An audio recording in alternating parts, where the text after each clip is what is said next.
সুলতান মাহমুদ গজনবী বিরাট বড় সেনা দল নিয়ে তিনি সোমনাথ আক্রমণ করলেন ভারতে। বুঝতেই পারতেছেন, এখন যদি ইসরায়েল বলে যে আমরা মক্কা দখল করব হজের আগে, আমরা মুসলমান কি বসে থাকবো? এই কথা বলেন, আমার দিকে তাকান, অন্যদিকে তাকাইতে বলেন। ইসরায়েল যদি বলে আমরা মক্কা দখল করব, আপনারা বসে বসে আঙ্গুল চুষবেন? যে বেটা গাঁজা খায়, মদ খায়, সারা জীবনেও একক নামাজ পড়ে, ও করবে, ও চিন্তা করবো আমি জীবন দিলে আমার আগে দিতে, আজকে মরে যাবো, তো আল্লাহর ঘর রক্ষা করতে হবে। কতক্ষণ ঠিক কিনা? বিরাট বড় মনোবাসনা নিয়ে বিরুদ্ধবাদী সৈন্যরাও বিরাট যুদ্ধ করতে লাগলো, কিন্তু মাসের পর মাস যুদ্ধ হয়, কোন দলের বিজয় হয় না, জয় হয় না, পরাজয় হয় না। শেষ সময় মুসলিম বাহিনী ময়দানে দাঁড়াইতে পারে না, যুদ্ধে শুধু দিন দিন পিছে হটে যাচ্ছে। সেনাপ্রধান এসে বলল, বাদশাহ নামদার, এই যুদ্ধে বুঝি আমাদের বিজয় হওয়া সম্ভব হবে না, আমাদের বহু সৈন্য মারা পড়ে যাচ্ছে, আমাদের পিছু হটতে হবে রণকৌশল অনুযায়ী, কি করা যায় এখন বলেন? সুলতান মাহমুদ গজনবী বললেন, তোমরা যুদ্ধে ঝাঁপিয়ে পড়ো, যাও আমি আসতেছি। কথা বলার পরে উনি ভিতরে চলে গেলেন, ওনার তাঁবুর মধ্যে যাইয়া ওই যে সামনের সিন্ধুকের মধ্যে হুজুরের দেওয়া জুব্বাখানা নিয়ে বের হলেন। বের হইয়া 2 রাকাত নামাজ পড়ে হাতের মধ্যে নিয়ে বলেন, রাব্বি, এই জুব্বা আমার না, এটা তোমার ওলি, তোমার বন্ধু আবুল হাসান কেরকানির জুব্বা। তিনি বলেছেন এই জুব্বার মালিকের দোহাই দিয়ে, উসিলা দিয়ে দোয়া করতে, আল্লাহ আমি সুলতান মাহমুদ গজনবীর হাত কখনো কবুল হবে না, আমি জানি, তোমার অলির জুব্বা হাতে নিয়ে তোমার দরবারে হাত বাড়াইলাম, জুব্বার মালিক যদি তোমার বন্ধু হন, আজকে সুলতান মাহমুদ গজনবীর বিজয় দান করো আল্লাহ, মুসলমানদের বিজয় দাও, আজকে পরাজয় দিও না, মুসলমান লজ্জিত হয়ে যাবে। সুলতান মাহমুদ গজনবী দোয়া করতে দেরি হয়, আল্লাহর আকাশে দোয়া কবুল হতে দেরি হয় নাই। চিৎকার করে জোরে বলেন আল্লাহু আকবার। প্রিয় উত্তরবঙ্গবাসী, এই ভাতিয়া শাক উঠাইয়া ছোট্ট মেয়েটি দৌড়ায় এসে বাবাকে বলল, বাবা তুমি তো উরুস মাহফিলে যাইতেছ, আমারে ভাতিয়া শাকগুলি হুজুর কেবলাকে নিয়ে দিবা। জাকের চিন্তা করলো, ভাতিয়া শাক উরুস শরীফ নিয়ে হুজুর কেবলাকে দিবে, এটা কেমন হয়, ছোট মানুষ বুঝে নাই, নিয়ে আস। তাই না রে মা, এত লক্ষ মানুষের ভিড়ে ভাতিয়া শাক কেমনে নিয়ে হুজুরের সামনে দেব, রেখে দাও, লাগবে না। কিন্তু পাগলি যাহা দিছে, মন উজাড় করে, দিল উজাড় করে ভালোবাসা থেকে দিছে। যে যাহারে ভালোবাসে সে তো কবু ভুলে না, যে যাহারে ভালোবাসে সে তো কবু ভুলে না।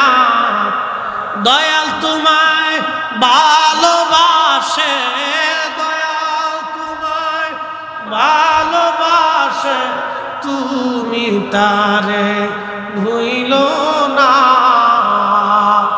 যে যাহারে ভালোবাসে সে তো কবু ভুলে না।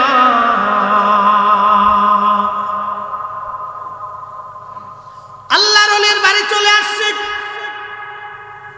পাগলি ভাতিয়া শাকগুলি ব্যাগের পকেটের ভিতরে লুকায় রেখে দিছে। বাবা জানে না মেয়েটা ব্যাগের পকেটের মধ্যে ভাতিয়া শাকগুলি লুকায় রাখছে। ব্যাগ নিয়ে পুরুষ শরীফে এনায়েতপুরে চলে আসছে পাগল। কিন্তু ছোট্ট মেয়েটা তো অনেক দূরে রাস্তা আসতে পারে নাই। আল্লাহ ওলির সামনে কিছু ব্রিটিশ আমল, তখন তো পয়সা ছিল, কিছু পয়সা করে নিয়ে হাতে নিয়ে বলল, হুজুর পুরুষ শরীফের কিছু নজরানা আনছি, দয়া করে আপনি গোলাম, এই গোলামের কাছ থেকে কবুল করে নেন। খাজা বাবা এনায়েতপুরী রাহমাতুল্লাহ আলাইহি বললেন, বাবারে আজকে পয়সা দিছো, আমার পাগলি ভাতিয়া শাক দিছিল, ভাতিয়া শাক কোথায়? জাকাত চোখের পানি ছেড়ে দিয়ে বলে, হুজুর আমার ছোট্ট মেয়েটি ওই জমিন থেকে ভাতিয়া শাক এনে আমাকে দেওয়ার জন্য, আপনাকে পৌঁছানোর জন্য অনুরোধ করেছিল। আমি ছোট্ট মানুষের বিষয়টাকে নগণ্য মনে করে রেখে আসি। হুজুর বলতেছে, বাবা রে, তোমার পয়সার আমার প্রয়োজন নাই, আমার পাগলির ভাতিয়া শাক আমার আইনা দাও।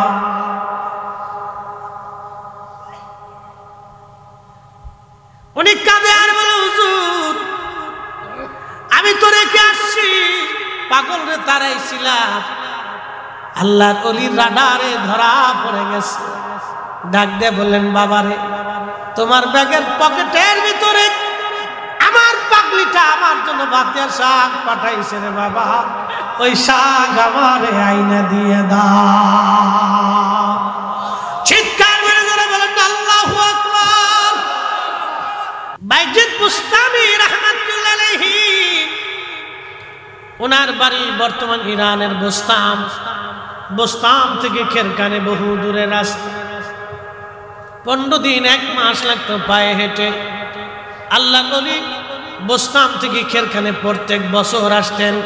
ওই খেরকানে আল্লাহর পথের কিছু শহীদ ছিল, যারা ওই জমিনে দিন কায়েম করতে এসে শহীদ হয়েছিল, তাদের মাজার জিয়ারত করার জন্য বাইজিদ বুস্তামি রাহমাতুল্লাহ আলাইহি প্রত্যেক বছরে হাজিরা দিতেন। একবার জোরে বলা যাবে কি মারহাবা। আর আজকে ওরা কারা জিয়ারতের কথা বললে কয় পূজা করতে যাইতেছ, ওই শাহজালালের মাজারে আসে কি, খাজা বাবা আজমিরির মাজারে আসে কি? এখন প্রশ্ন করি, জবাব দিবেন। অলিরা মাটির উপরে অলি, মাটির নিচেও তারা অলি। স্বর্ণের টুকরা মাটির উপরেও স্বর্ণ, মাটির নিচেও স্বর্ণ। আর হীরার টুকরা মাটির উপরে হীরা, মাটির নিচে গেলেও হীরা। কোরআন উপরেও কোরআন, মাটির নিচেও কোরআন। আল্লাহর কোরআন বলতেছে, ইন্নাল্লাযীনা আমানু ওয়া আমিলুস সালিহাতি উলাইকা হুম খায়রুল বারিয়া। একবার জোরে বলা যাবে কি ইয়া রাসূলুল্লাহ? কোরআনে ভুল আছে? একসাথে বলে না স্যার, কোরআনের উপরে কোন দলিল আছে? আল্লাহর কোরআন বলতেছে, ইমানে আমলে পাকা হইয়া যারা ওলি হয়ে কবরে চলে যায়, উলাইকা হুম, নবমণ্ডল ভূমমণ্ডল, নবমণ্ডল ভূমমণ্ডল, 7 আসমান 7 জমিন, 7 আসমান 7 জমিন। কোরআন আজকে বুঝে যান। আমি হাদিসের দলিল দিতে যাব না। হাদিস বললে কবে এটা জয়ীফ, এটা মুনকার, এটা জাল, এটা হাসান, নানান কিসসা কাহিনী ওরা করে। এই খালি খুশাখুশি তালাতালি করে, একবারে ডাইরেক্ট কোরআন শরীফ থেকে আজকে মেরে দিয়ে যাচ্ছি। আল্লাহর জবানে মালিক বলতেছে, উলাইকা হুম খায়রুল বারিয়া, জগতের মধ্যে তারা সেরা। 7 আসমান 7 জমিনের মধ্যে যাহা কিছু আছে, কোটি কোটি আল্লাহর সৃষ্টি আছে, জিন আর মানব, ফেরেশতা আর দানব। আল্লাহর মহা সৃষ্টির ভিতরে বিজ্ঞানের গবেষণা অনুযায়ী 4 লক্ষ প্রজাতির জীব আর জীবন আছে। বিজ্ঞানের গবেষণার বাহিরে আরো কোটি কোটি জীব আর জীবন আছে। আল্লাহ বলতেছেন, উলাইকা হুম খায়রুল বারিয়া। আল্লাহু আকবার। নারা একসাথে বলেন আল্লাহু আকবার। ভবমণ্ডল নভমণ্ডল, 7 আসমান 7 জমিনের ভিতরে যাহা আছে, সব কিছুর মধ্যে তারা শ্রেষ্ঠ, তারা সেরা। খাজা বাবা আজমিরি সেরা, দাতাগঞ্জ যুবক সেরা, বাবা শাহজালাল ইয়ামানি সেরা, 360 আউলিয়া সেরা, হুজুর গাউসে পাক সেরা, খাজা বাহাউদ্দিন নাজমুল বুখারী সেরা, মুজাদ্দিদ আল ফিসানি সেরা, শাহ আব্দুল হক মুহাদ্দিস দেহলভী সেরা, শাহ ওয়ালিউল্লাহ মুহাদ্দিস দেহলভী সেরা, ফাতে আলী রাসূলি নামাজ সেরা, সৈয়দ ওয়াজিদ আলী রাহিমাহুল্লাহ সেরা, খাজা বাবা এনায়েতপুরী সেরা, উনার খলিফারা সেরা, আলা হযরত সেরা, যত ওলিরা ছিলেন সবাই সেরা। কি কথা কন না কেন? আমাদের ভাষায় না আল্লাহর ভাষায়? না না, একসাথে বলেন আমাদের না আল্লাহর। আমার ভাষায় না আল্লাহর বাসায়, আমাদের বাসায় না আল্লাহর বাসায়। আবু বকর সিদ্দিক ফুরফুরা আমি সেরা, কথা কন না কেন? মুজাদ্দিদ জামান আবু বকর সিদ্দিক ফুরফুরা আমি রাহমাতুল্লাহ আলাইহি সেরা, আমাদের বাসায় সেরা না, আল্লাহর বাসায় সেরা, সেরা সেরা সেরা। তারা ছিলেন সেরা, শ্রেষ্ঠত্ব নিয়েছিলেন। আল্লাহ বলতেছেন জাযাউহুম ইনদা রাব্বিহিম জান্নাতু আদনিন তাজরি মিন তাহতিহাল আনহারু খালিদিনা ফিহা আবাদা। আমি তাদের জন্য এমন একটা জান্নাত বানাইলাম, এজন্য ওলিরা ইন্তেকালের পরে তাদের কবর জান্নাত হয়ে যায়। একসাথে জোরে বলেন না মারহাবা। ওলিদের ইন্তেকালের পরে কবর কি হয়? রওজা হয়। কি হয়? রওজা মানে বাগান, বেহেশতের বাগান। আমি বলছি না, আল্লাহ বলছে জাযাউহুম ইনদা রাব্বিহিম জান্নাতু আদনিন তাজরি মিন তাহতিহাল আনহার। আমাদের অনেক সময় অনেক ওলিদের মাজারে আমরা বলি রওজা, অনেকের শরীরে চুলকায়। আবার আমার দেশের একদল আছে বুকে হাত বেঁধে নামাজ পড়ে। ওই চাপাপ নবাবগঞ্জের এক বেয়াদব মাঝে মধ্যে বলে নবীর কবরকে কবর বলতে হবে, রওজা বলা হারাম। এগুলি হলো ইহুদিদের দালাল। এই খাতুটা করে বলেন ঠিক কিনা? আগুন থেকে যে এরকম দূরে থাকেন আপনারা, এইগুলি থেকে আপনাদের দূরে থাকা লাগবে। ওরা এক বাক্যে ঈমান ধ্বংস হয়ে যাবে। ঈমান নষ্ট হওয়ার জন্য বেশি কথা লাগে না, একটা কথাই যথেষ্ট। আল্লাহ বললেন আমি তাদের জন্য একটা জান্নাত বানাই যার নিচ দিয়া নহর সমূহ প্রবাহিত হয়ে যায়। আর এই জান্নাতে চিরদিন তারা জান্নাতের মধ্যে থাকবে। যদি বুঝে বাকি হয় তাহলে আরো কোরআন থেকে বলি। আল্লাহর কোরআন বলতেছে ইয়া আইয়াতুহান নাফসুল মুতমাইন্নাতু রজিই ইলা রাব্বিকি রাদিয়াতাম মারদিয়া। হে নফসে মুতমাইন্না, নফসে মুতমাইন্না কি? যে মানুষ ঠকাও নাই, মিথ্যা বলো নাই, খারাপ কাজে নিজেকে নিয়োজিত করো নাই, অন্যের হকগুলি মারো নাই, আর তুমি খুন খারাপি করো নাই। হে নফসে মুতমাইন্না, তোমার অন্তরে কোনো অহংকার নাই, অহমিকা নাই, হিংসা নাই, বিদ্বেষ নাই। একবারে কুরিপুগুলি কাম, ক্রোধ, লোভ, মোহ, ক্রিয়া, হিংসা, ক্রিয়া, কামনা, বাসনা সব খারাপ দিক থেকে তোমার দিল থেকে ফ্রেশ বানাইয়া তুমি আমি মালিক রে সন্তুষ্ট করে আমার দিকে আসতে তো ইরজিই ইলা রাব্বিকি রাদিয়াতাম মারদিয়া। তুমি আমার সন্তুষ্টির দিকে আসো, আমি আল্লাহ তোমার উপরে খুশি। ফাদখুলি ফি ইবাদি ওয়াদখুলি জান্নাতি। আল্লাহর কোরআন বলতেছে আমার ইবাদত গুজার বান্দাগা যে জান্নাতের মধ্যে থাকে সেই জান্নাতে চলে আসো। আল্লাহর ওলিরা ইন্তেকালের পর তাদের কবর আল্লাহ রওজা বানায় দেয়। আমার নবীর গোলামি করার জন্য যদি নবীর গোলামের কবর রওজা হয়ে যেতে পারে, আমার নবীর রওজাকে যারা রওজা মানতে চায় না ওরাই হলো জমিনের হারামজাদা। খারাপ বেশি ভাই? হয় কোরআন মানো, না হয় অন্যদিকে আসো। আর নাই কোরআনের বিপরীত আর একটা আয়াত দিয়ে আমার বুঝাই দিয়ে যাও। কি কথা কন না কেন? বাকি ঝুঁকি নেই। আল্লাহর জবান পৃথিবী পুড়ে যাবে, সাগর শুকাবে, তো কোরআন কখনো মিথ্যা হবে না। আল্লাহ কত চমৎকার বলতেছে ফাদখুলি ফি ইবাদি ওয়াদখুলি জান্নাতি। এই ওলিরা যখন মারা যায় তখন আকাশ কাঁপতে থাকে। আহা, এই আয়াতের তাফসীরের ভিতরে আসছে জমিন কাঁদে, পশুরা কাঁদে, পাখিরা কাঁদে, আহা নদীর মাছ, সমুদ্রের মাছেরা কাঁদে আর বলে আল্লাহ আমাদের ভিতর থেকে তুমি তোমার একজন বন্ধুকে নিয়ে চলে গেল। আকাশ কাঁদে, জমিন কাঁদে, সমগ্র সৃষ্টিগুলি কাঁদতে থাকে, ওগুলি আমরা দেখি না। আহা আমার নবীর ইন্তেকাল হয়ে গেল। আমার রাসূলের ইন্তেকালের পরে নবীর উট ছিল কাসওয়া। এই কাসওয়া উট একাধারে 3 দিন পর্যন্ত কেঁদেছিল। আপনারা জানেন উট যখন কান্না করে তখন মানুষের মতো চিৎকার মেরে মেরে কাঁদে। এই উট একাধারে 3 দিন পর্যন্ত কেঁদে কেঁদে হয় না, তাকে কেউ পানি পান করাইতে পারে নাই, খাবারও খাওয়াইতে পারে নাই। নবী বিরহে একটু 3 দিন পর্যন্ত সহ্য করতে পারে নাই। 3 দিন পরে কুয়ার মধ্যে ঝাঁপিয়ে পড়ে আত্মহুতি দিয়েছিল। আমি আর মুফতি সাহেব যখন উমরা করতে গিয়েছিলাম সেই কুয়া আমরা দেখে এসেছি, বিরাট বড় কুয়া। এই কুয়ার ভিতরে ঝাঁপিয়ে আত্মহুতি দিয়েছিল কাসুয়া। আল্লাহর নবী বলেছিলেন উম্মতেরা রে, আমি এই কাসুয়াকে হাসরের ময়দানে আমার সঙ্গে করে নিয়ে আমি নবী জান্নাতে চলে যাব।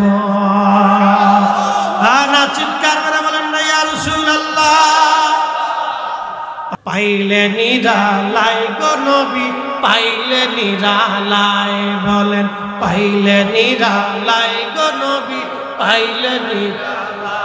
ওই কদমে চুমু খাবো, ওই কদমে চুমু খাবো, চরণ ধুলি মাখবো গায়। পাইলে নিরালাই গো নবী, পাইলে নিরালাই, পাইলে নিরালাই গো নবী, পাইলে নিরালাই। আল্লাহুম্মা সাল্লি আলা। বন্ধু আমার, বেশি রাত্র করব না, আমি মূল আলোচনা আপনাদের সামনে তুলে ধরেছি, খুব মনোযোগ দিয়ে কথা শুনে যান। তাহলে আপনারা বলেন জিয়ারত চলবে না বন্ধ হবে? না না, আরো জোরে বলেন। আল্লাহর ওলিদের সাথে সম্পর্ক রাখবো না, ছেড়ে দিব? আল্লাহর কোরআন বলতেছে ইয়া আইয়ুহাল্লাযীনা আমানুত্তাকুল্লাহা ওয়া কুনু মা'আস সাদিকিন।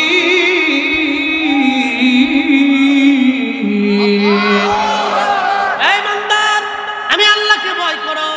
বলেন তো ভয় করার জন্য নামাজ দরকার আছে না নাই?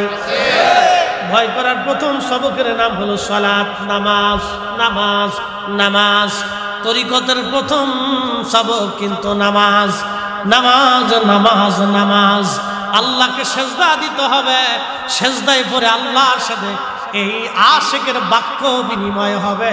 নামাজে দাঁড়াইয়া এই আশেক আল্লাহর সাথে কথা বলবে। আলহামদুলিল্লাহি রাব্বিল আলামিন, সমস্ত প্রশংসা সেই রবের জন্য যিনি সমস্ত জগৎ সমূহের রব। আর রহমানির রহিম, যিনি দয়ালু দয়াময়। মালিকি ইয়াউমিদ্দিন, যিনি বিচার দিনের মালিক। ইয়াকা না'বুদু ওয়া ইয়াকা নাস্তাঈন, আমরা তো তোমারই ইবাদত করি হে রব, তোমারই সাহায্য কামনা করি।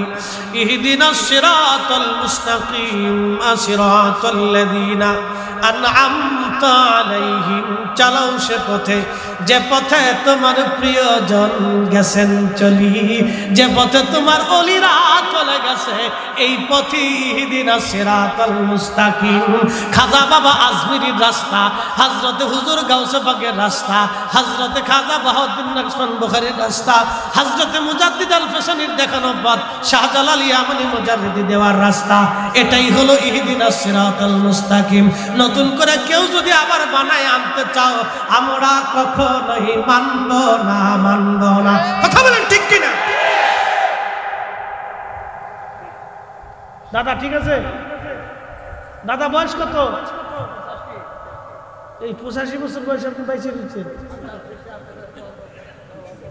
কখনো মরেন নাই।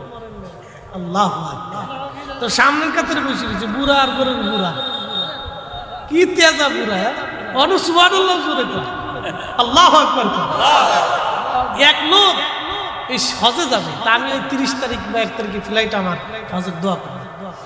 তো এই হজে যাবে, তো ছেলেদেরকে বলতেছে বাবারা আমি তো বুড়া সোড়া হয়ে গেছি গা, তা আমার একটু হজের, আগে তো হাইটে যাওয়া না, তো হজের কাফেলা বাংলাদেশ থেকে ধরেন যারা যাবে, তো এই কাফেলার সাথে আমার মিট করাই দেয়।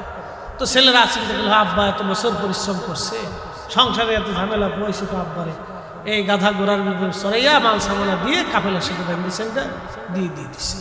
তো যেতে যেতে যেতে যেতে বহু দূরে এক কারিয়া গ্রামের পাশে যাওয়ার সময় দেখে গ্রামের রাস্তার পাশে এক বুড়া সুন্দরী পাকা, তো বসে বসে কাঁদতেছে।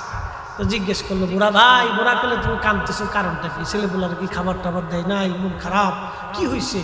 না ভাই কোনো কিছুই না, আমার বাপে আমার ধরে ফিরেছে। তুমি যে বুড়ার বুড়া, তার বাবু আছে, সে আবার ফিরেইতেও পারে। কহা আমার বাপ আছে, তুমি বাড়ির ভিতরে যায় দেখো জল চকির উপর বসে রয়েছে খায়। তো বুড়াটা তো ধ্যান দরকার, এটা খেতে কিতা বুড়ার বুড়া, কি বুড়ার বুড়াই তো বুড়া দেখে আসে। তো যায় দেখে যে খুব টনটনা বুড়া, কিছু বুড়া আছে খুব টনটনা, হ্যাঁ খুব শক্ত। তো এই বুড়া যায় দেখে যে এই বুড়া খুনখুনে বুড়া, চুলদারি পাকায়, জল চকির উপর খুব টনটনা বই রয়েছে। সালাম দেখা, সালাম আলাইকুম বুড়া চাচা। বুড়া কালে বুড়া পোলাটারে এমনি ফিটাইছে, তাকে ফিটাইছে কি সাদে হাতে দাদার লোকে বিয়া দিতে করছে। দাদাও আছে ঘরের ভিতরে যেতে বয়ে রয়েছে, আমার বুড়া দেওয়ার দরকার নাই। আল্লাহু আকবার। ওরে পীর রাজি যার উপরে, আল্লাহ রাজি তার উপর। ওরে কামেল রাজি যার উপরে, আল্লাহ রাজি তার উপর। ঠিক কিনা? খুব মনোযোগ দিন। কোরআন শরীফ থেকে আপনাদেরকে বুঝাইলাম। বাইজিদ বুস্তামির কথায় আমি চলে যাই। খেরখানে যাইয়া বাইজিদ বুস্তামি রহমাতুল্লাহ আলাইহি বাতাসের টানে টানে, নিঃশ্বাসে নিঃশ্বাসে আল্লাহ ওলি জোরে জোরে নিঃশ্বাস টানতে লাগলেন। মুরিদিন জিজ্ঞেস করল, হুজুর এত জোরে জোরে নিঃশ্বাস টানেন, বিষয়টা তো বুঝলাম না গো আল্লাহর ওলি, কেন? বাইজিদ বুস্তামি ডাক দিয়ে বলেন, বাবার আরে আমার ইন্তেকালের পরে বহু বছর, আমার দিকে তাকান, হাকিকতের কথা, বেদের কথা, এই রহস্য আল্লাহ আউলিয়া একরাম ছাড়া অন্য কোথাও নাই। আমরা মাদ্রাসায় পড়েছি, পড়াই, এটা কোরআন হাদিসের দর্স আমরা দেই, সহিহ বুখারী, সিহা সিত্তা, তাফসীর, ফিকহ, এগুলি দর্স মাদ্রাসাতে হবে। কিন্তু আধ্যাত্মিক রূহের ক্ষমতা, আধ্যাত্মিক পাওয়ার, এই বিদ্যা, ইলমে তাসাউফ মারিফতের বিদ্যা পেতে হলে আল্লাহর ওলির কদম ছাড়া আর কোথাও নেই।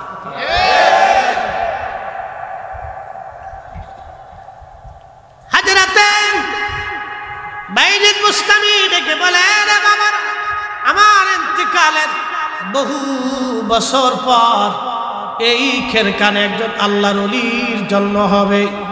তার পবিত্র সুঘ্রাণ আমি বাতাসের মধ্যে আমার নাকে ভেসে আসতেছে। একবার জোরে বলা যাবে আল্লাহু আকবার।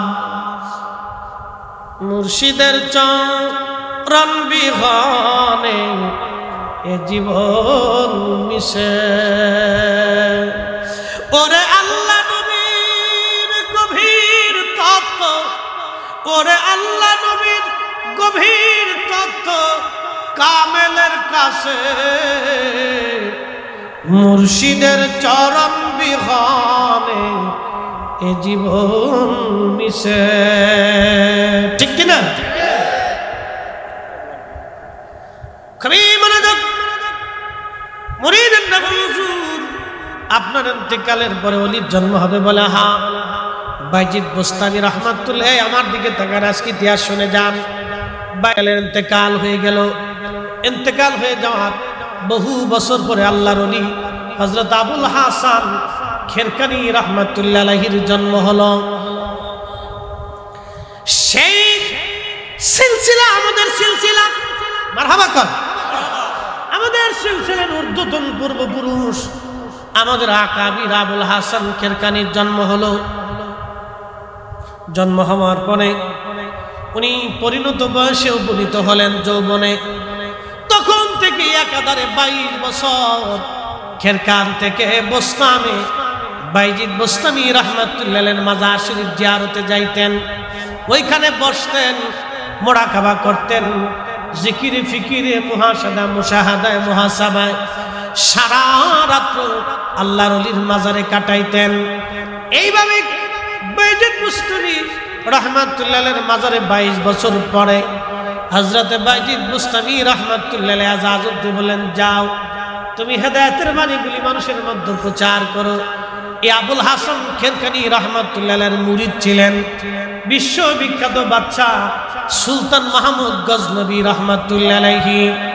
সেই বর্তমান Afghanistan, Uzbekistan, Kazakhstan, Turkmenistan, Azerbaijan, Kyrgyzstan, Kazakhstan, Afghanistan, Iran, Balochistan, Pakistan, এই বিরাট অংশ মিলে ওনার ছিল গজনি সাম্রাজ্য। এই সাম্রাজ্যের অধিপতি ছিলেন সুলতান মাহমুদ গজনবী রাহমাতুল্লাহ আলাইহি। আল্লাহু আকবার। একদিন হযরত বাইজিদ বুস্তামি, হযরত আবুল হাসান খেরকানি রাহমাতুল্লাহ আলাইহি উনি ওই নিজের হুজরা মোবারকে খেরকানে মুরাকাবা করতেছিলেন। সুদূর আফগানিস্তান থেকে হেঁটে হেঁটে দলবল নিয়ে, সৈন্য সামন্ত নিয়ে হযরতে সুলতান মাহমুদ গজনবী খেরকানে উপস্থিত হলেন। আল্লাহর ওলি মুরাকাবা করতেছিলেন। রাজা বাচ্চারা আল্লাহর ওলিদের দরজায় আগে ধন্না দিত। কি কথা কর না কেন? খেরকানে যাওয়ার পরে হুজুর তো মুরাকাবা বহু সময়, এত বড় সাম্রাজ্যের বাদশা বসে আছে কিন্তু কথা বলার সাহস পায় না। আল্লাহু আকবার। না না, হয় না, জোরে বলে। আল্লাহর বাংলাদেশ, শহীদ গাজী বাংলাদেশ, রহম করো আল্লাহ, রহম করো আল্লাহ। অসুবিধা লাগতেছে? দুই একজন লারা সারা দিতেছে, মুটি ধরে গেছে নাকি? হ্যাঁ হ্যাঁ, ওটা হবে হবে, এই তো সময় হয়ে গেছে। একটু কথাটা শেষ করে দিয়েছি, নাহলে বুঝবেন না দেশে ইসলাম কেমনি আসে। ওরা তো মনে করে ওরা একবারে বিরাট কিছু করে ফেলছে। মনোযোগ দিয়ে শুনিয়া যান। দীর্ঘ সময় বসে আছে সুলতান মাহমুদ গজনবী, কিন্তু কিছুই বলা সাহস করে না। হুজুর মুরাকাবায় যদি বেয়াদবি হয়, খাদেম পিছন দিক থেকে পাখা দিয়ে বাতাস দিচ্ছেন। সুলতান মাহমুদ খাদেমকে বললেন, হুজুরকে একটু দয়া করে আমার কথাটা বলেন না। খাদেম চিন্তা করলো, এত বড় বাচ্চা বহু সময় ধরে বসে আছে। আস্তে করে হুজুরের চুলের গোড়ায়, মাথার চুল মোবারকের গোড়ার ভিতরে আস্তে করে ধরে একটু টান দিলেন।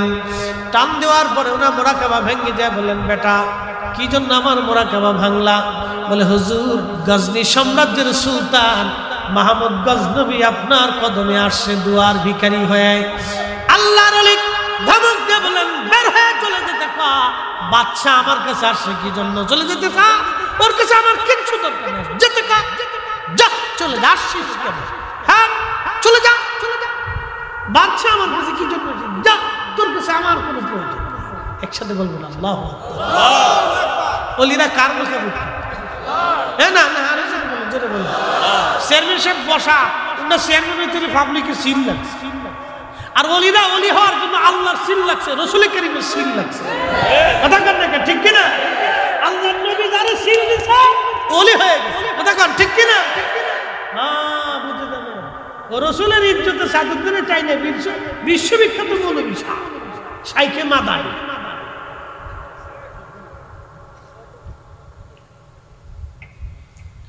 শুনিয়া যান, আল্লাহর নবীর সঙ্গে বেয়াদবি কইরা কেউ মাকাম মঞ্জিল আজ পর্যন্ত হাসিল করতে পারে নাই, ঠিক কিনা? হযরতে আবুল হাসান খেরকানি ধমক দিলেন। তখন সুলতান মাহমুদ গজনবী করজোরে বলেন, হুজুর সুদূর গজনি থেকে আপনার কদম মোবারকে আসছি। আমি আপনাকে ভালোবাসি, একটু দোয়ার আশায় আসছি। যদি আপনি দয়া করেন আমি দুটি কথা বলবো। বলো, তাহলে কি বলতে চাও? দেখেন কত বিনয়ের সঙ্গে এত বড় সাম্রাজ্যের বাচ্চা আল্লাহর ওলির কদমে দরখাস্ত দিলেন। ঠিক এমন সময় সুলতান মাহমুদ গজনবী রাহমাতুল্লাহ আলাইহি বলতেছে, হুজুর আমি হিন্দুস্তানের সোমনাথ মন্দির আক্রমণ করতে চাই, আপনার এজাজতের জন্য আসছি। আল্লাহর ওলি ধমক দিয়ে বলেন, না বেটা, সোমনাথ মন্দির দিয়া তুমি কি করবা? কি জন্য তুমি ওটা করবা? ওটা ওরা কাজ না করো, তোমার কাজ তুমি করো। বলে, হুজুর না, তাদের প্রতি আমার আক্রোশের জন্য বলতেছি না। আমি শুনেছি কাবা শরীফ থেকে 360টা মূর্তি ভাঙ্গার পরে ওই মূর্তির একটা অংশ সোমনাথের ভিতরে রেখে মূর্তি বানানো হয়েছে। তারা গর্ব করে নাকি এটা কেউ কোনোদিন দখল করতে পারবে না। জোর যদি অনুমতি দেন তাহলে আমি ওটা ভেঙে ফেলতে চাই। তখন সুলতান মাহমুদ গজনবী রহমাতুল্লাহ আলাইহিকে তিনি বললেন, ঠিক আছে বেটা যাও। তাহলে আমার কাছে কেন আসছে? বল হুজুর দোয়ার জন্য আসছি, আল্লাহ যাতে আমার বিজয় দেয়। চিৎকার মেরে জোরে বলেন আল্লাহু আকবার।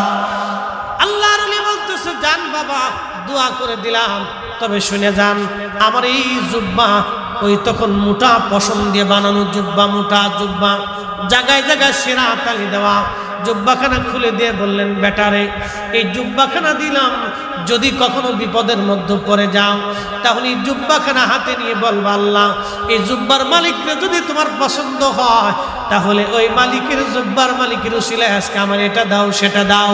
এই কথা বললে আমার রব আশা করি তোমারে ফিরাবে না। তুমি যদি কখনো বিপদে পড়ো তাহলে এইভাবে দোয়া করবা। সুলতান মাহমুদ গজনবী বিরাট পুরো সেনা দল নিয়ে তিনি সোমনাথ আক্রমণ করলেন ভারতে। বুঝতেই পারতেছেন, এখন যদি ইসরায়েল বলে যে আমরা মক্কা দখল করব হজের আগে, আমরা মুসলমান কি বসে থাকবো? এই কথা বলেন, আমার দিকে তাকান, অন্যদিকে তাকাইতে হবে না। ইসরায়েল যদি বলে আমরা মক্কা দখল করব, আপনারা বসে বসে আঙ্গুল চুষবেন? যে বেটা গাঁজা খায়, মদ খায়, সারা জীবনেও এক ওয়াক্ত নামাজ পড়ে, ও করবে ও চিন্তা করবে আমি জীবন দিলে আমার আগে দিতে হবে, আজকে মরে যাবো, তো আল্লাহর ঘর রক্ষা করতে হবে। কথাখান ঠিক কিনা? বিরাট বড় মনোবাসনা নিয়ে বিরুদ্ধবাদী সৈন্যরাও বিরাট যুদ্ধ করতে লাগলো, কিন্তু মাসের পর মাস যুদ্ধ হয়, কোন দলের বিজয় হয় না, জয় হয় না, পরাজয় হয় না। শেষ সময় মুসলিম বাহিনী ময়দানে দাঁড়াইতে পারে না, যুদ্ধে শুধু দিন দিন পিছে হটে যাচ্ছে। সেনাপ্রধান এসে বলল, বাদশাহ নামদার, এই যুদ্ধে বুঝি আমাদের বিজয় হওয়া সম্ভব হবে না, আমাদের বহু সৈন্য মারা পড়ে যাচ্ছে, আমাদের পিছু হটতে হবে রণকৌশল অনুযায়ী, কি করা যায় এখন বলেন? সুলতান মাহমুদ গজনবী বললেন, তোমরা যুদ্ধে ঝাঁপিয়ে পড়ো, যাও আমি আসতেছি। কথা বলার পরে উনি ভিতরে চলে গেলেন, ওনার তাঁবুর মধ্যে যাইয়া ওই যে সামনের সিন্ধুকের মধ্যে হুজুরের দেওয়া জুব্বাখানা নিয়ে বের হলেন। বের হইয়া 2 রাকাত নামাজ পড়ে হাতের মধ্যে নিয়ে বলেন, রাব্বি এই জুব্বা আমার না, এটা তোমার ওলি, তোমার বন্ধু আবুল হাসান কিরকানির জুব্বা। তিনি বলেছেন এই জুব্বার মালিকের দোহাই দিয়ে উসিলা দিয়ে দোয়া করতে, আল্লাহ আমি সুলতান মাহমুদ গজনবীর হাত কখনো কবুল হবে না আমি জানি, তোমার অলির জুব্বা হাতে নিয়ে তোমার দরবারে হাত বাড়াইলাম। জুব্বার মালিক যদি তোমার বন্ধু হয়, আজকে সুলতান মাহমুদ গজনবীর বিজয় দান করো আল্লাহ, মুসলমানদের বিজয় দাও, আজকে পরাজয় দিও না, মুসলমান লজ্জিত হয়ে যাবে। সুলতান মাহমুদ গজনবী দোয়া করতে দেরি হয়, আল্লাহর আকাশে দোয়া কবুল হতে দেরি হয় নাই।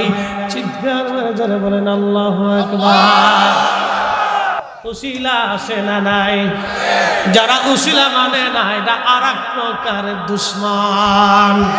হযরত ওমর, সহিহ বুখারীতে আসছে, হযরত ওমর হাত বাড়াইলেন, লোকেরা এসে বলল, ওমর গো বৃষ্টি নাই, এই যে দেখলেন আপনারা মাসের পর মাস বৃষ্টি নাই, বৃষ্টির কারণে প্রচন্ড গরমে ৪৬ ডিগ্রি সেলসিয়াসে সারা বাংলাদেশের কোটি কোটি মানুষ কষ্ট পাইছে, হাঁপায় গেছে, কেউ কান্দে আল্লাহ বৃষ্টি দাও, কিন্তু আল্লাহ বৃষ্টি দেয় নাই। কথা কন না কেন? আল্লাহ দেয় নাই, আবার আল্লাহ বৃষ্টি দিয়া ঠান্ডা বানাই দিছে, আবহাওয়াকে আল্লাহ শীতল বানাই দিছে। এই মালিকের নাম কি? মনোযোগ দিন। হযরতে আবুল হাসান হযরত ওমর রাদিয়াল্লাহু আনহুর কাছে সে বলল, আমিরুল মুমিনিন বৃষ্টি নাই, বৃষ্টির বড় দরকার। হযরত ওমর হাত বাড়াই দিয়ে বলেন, ইয়া রাব্বি, আল্লাহ আগে তোমার নবীর উসিলা ধরে দোয়া করতাম, ওয়া ইন্না কুন্না নাতাওয়াসসালু বিআম্মিন নাবিয়িনা, আজকে তোমার নবীর চাচা হযরত আব্বাসের উসিলা ধরলাম। আল্লাহ তোমার নবীর চাচা হযরত ওমর দোয়া করে, আল্লাহু আকবার। কে দোয়া করে? কে? কথা কন না, কে? ওমরের দাম কত? ওমর রাদিয়াল্লাহু আনহু জুতা এক পাল্লা দিল, আর আমরা সবাই আর এক পাল্লা দিল না, জুতার ওজন সমান হবে? উনি দোয়া করতেছে নবীজির চাচার উসিলা ধরিয়া।